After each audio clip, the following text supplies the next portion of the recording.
जय श्री राधे दोस्तों, स्वागत है आपका इस वीडियो में। आज के वीडियो में मैं आपको रामायण और महाभारत से कुछ जीवन बदलने वाली कहानियां सुनाने वाला हूं, जिनसे आपको बहुत कुछ सीखने को मिलेगा।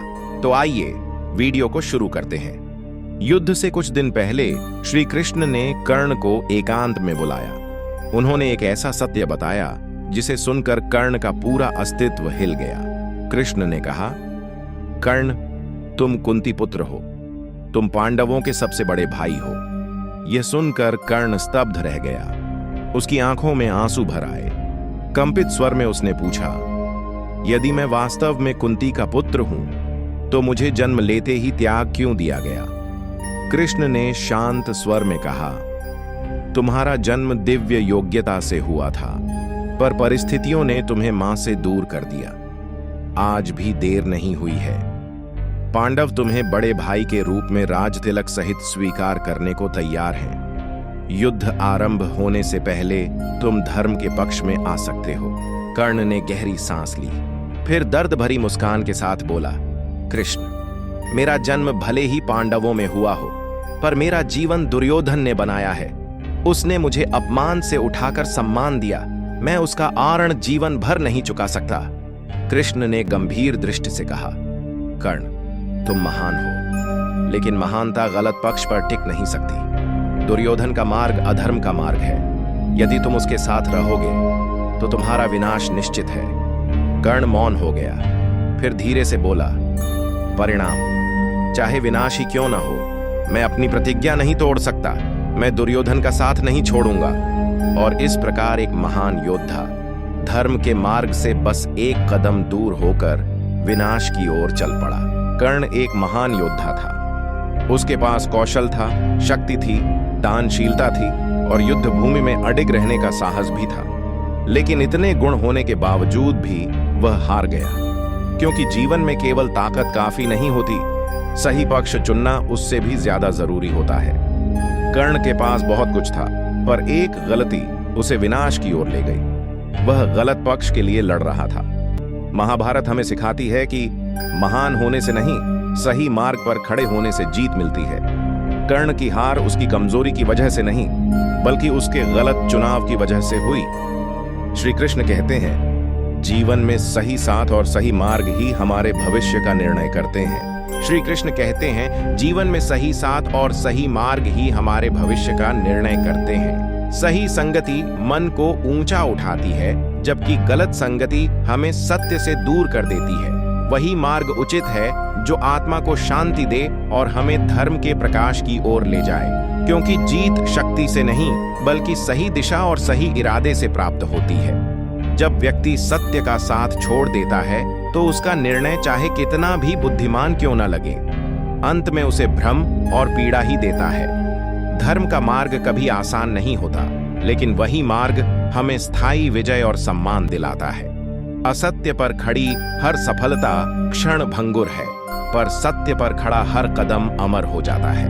मैं अब आपको महाभारत की एक और घटना सुनाता हूँ। यह घटना पितामह भीष्म के जीवन का वह पहलू है जिसे समझकर हम जान पाते हैं कि एक महान मनुष्य भी कभी-कभी अधर्म के सामने मौन रहकर कितना बड़ा भार अपने ऊपर ले लेता है।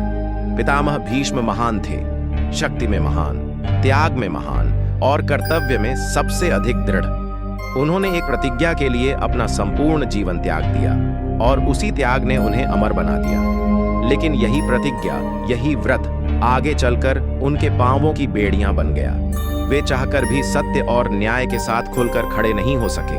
हस्तिनापुर में जब अधर्म बढ़ने लगा, जब शकुनी और दुर्योधन अन्याय और छल के मार्ग पर चलने लगे, तब पितामह भीष्म सब कुछ देखते रहे। उनके भीतर का वीर, भीतर का धर्मप्रिय योद्धा सब समझता था, पर उनके व्रत ने उनकी जिह्वा को रोक दिया और हाथों को बांध दिया। वे दुर्योधन के विरुद्ध नहीं जा सकते थे, क्योंकि उन्होंने हस्तिनापुर की सेवा को अपना जीवन धर्म मान लिया था। द्रौपदी का अपमान हुआ, सभा में उसका वस्त्र हरण हुआ और भीष्म जैसे महापुरुष भी उस समय मौन बैठे रहे। उनका हृदय तड़प रहा था, पर वे उस अन्याय को रोकने में असमर्थ थे। उन्होंने बस इतना कहा कि राज्य के नियम स्पष्ट नहीं हैं। यह वाक्य उनके दर्द और उनकी विवशता दोनों को प्रकट करता था। सच यह है कि उस दिन वे चाहकर भी धर्म को बचा न सके। महाभारत का युद्ध आया और पितामह भीष्म को कौरव सेना का सेनापति बना दिया गया। वे जानते थे कि पांडव धर्म के पक्ष में हैं और कौरव अधर्म के मार्ग पर हैं, पर भीष्म अपनी प्रतिज्ञा से बंधे थे। उन्होंने हमेशा राज्य की सेवा की, राजा की नहीं, राज्य की, और इस कर्तव्य ने उन्हें उस पक्ष में खड़ा कर दिया जहां उनका हृदय नहीं था।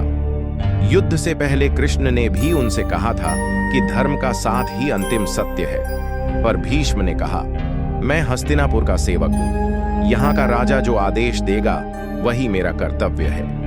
भीष्म ने युद्ध पूरा पराक्रम से लड़ा, लेकिन उनका अंतरात्मा जानता था कि वे उस पक्ष में नहीं हैं जहां धर्म है। इसी अंतर्द्वंद ने उन्हें बाणशैया पर पहुंचा दिया।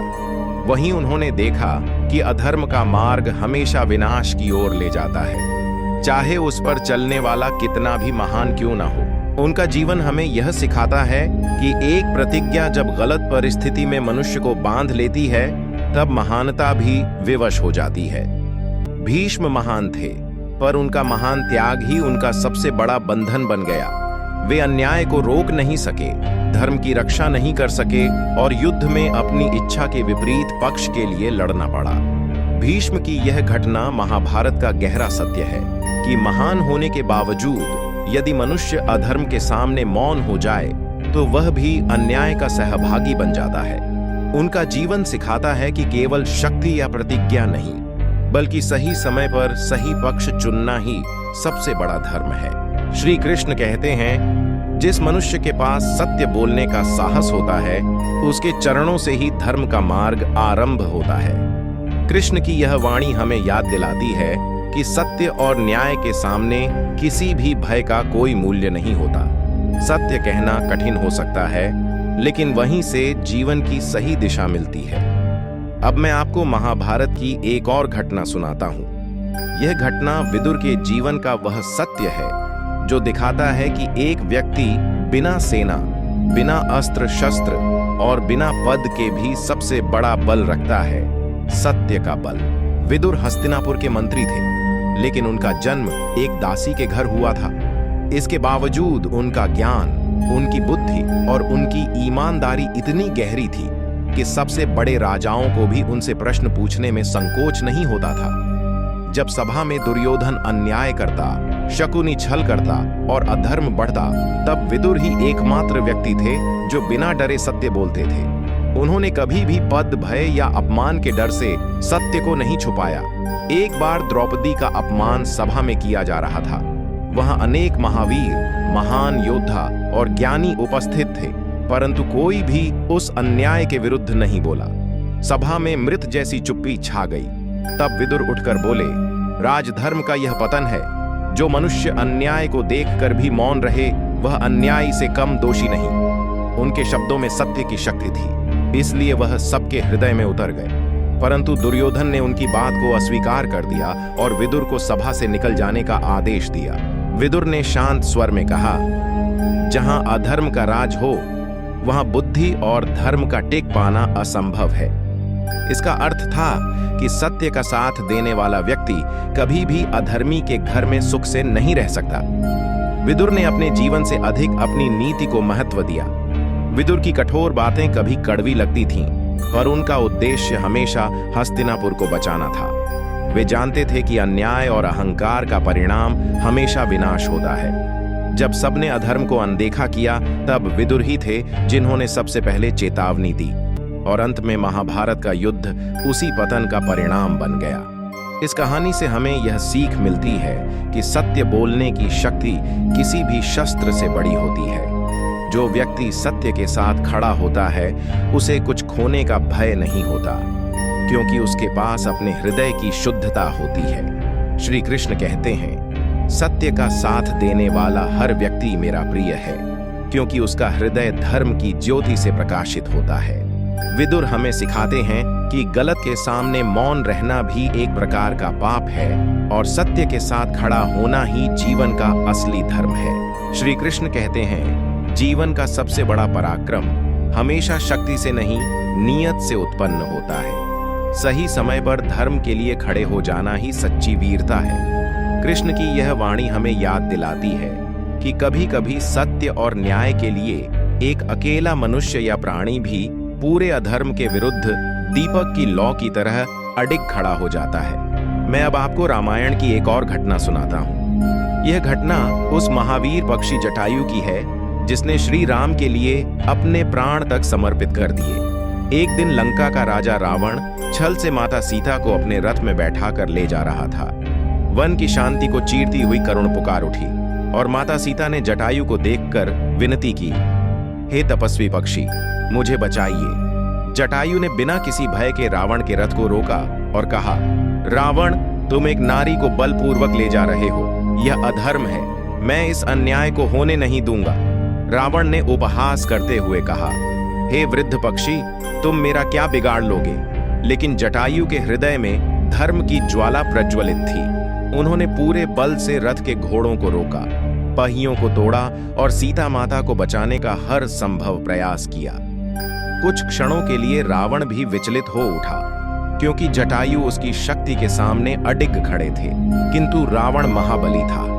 अंततः उसने अपने खड्ग से जटायु के पंख काट दिए। जटायु भूमि पर गिर पड़े, परंतु गिरते हुए भी उन्होंने माता सीता की रक्षा करने का प्रयास जारी रखा।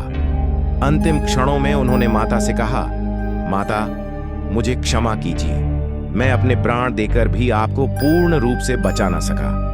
इतना कहकर वे मूर्छित हो गए और रावण सीता माता को लेकर दक्षिण दिशा की ओर चला गया।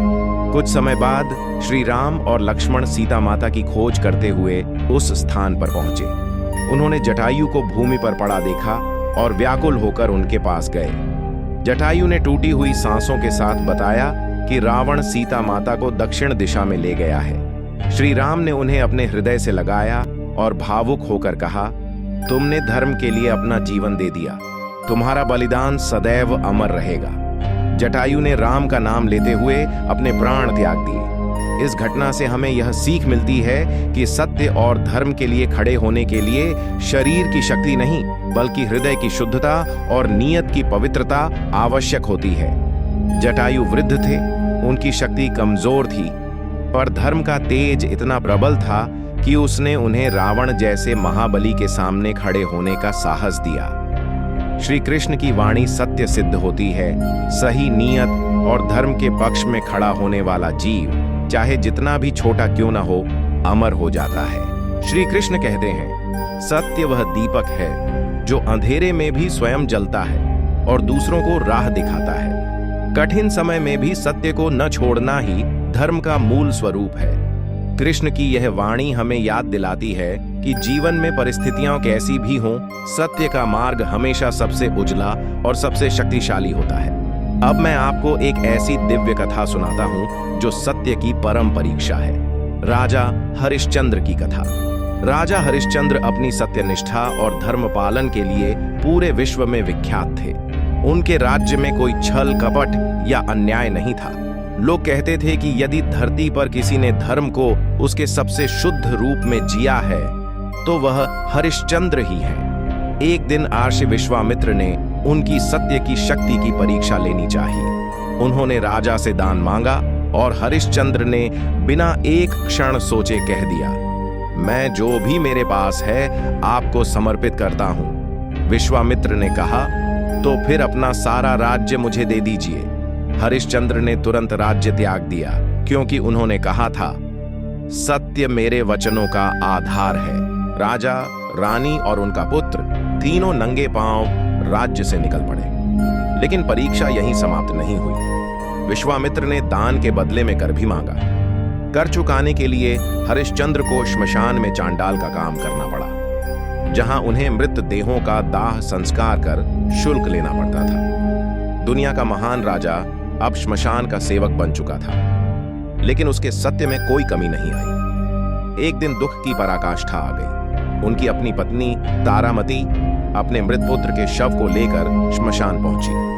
आकाश से लेकर पृथ्वी तक शोक फैल गया, पर हरिश्चंद्र ने आंखों में अश्रु लेकर भी कहा, तारामती, मैं अपना धर्म नहीं छोड़ सकता। श्मशान का नियम है कि शुल्क लिए बिना दाह संस्कार नहीं हो सकता।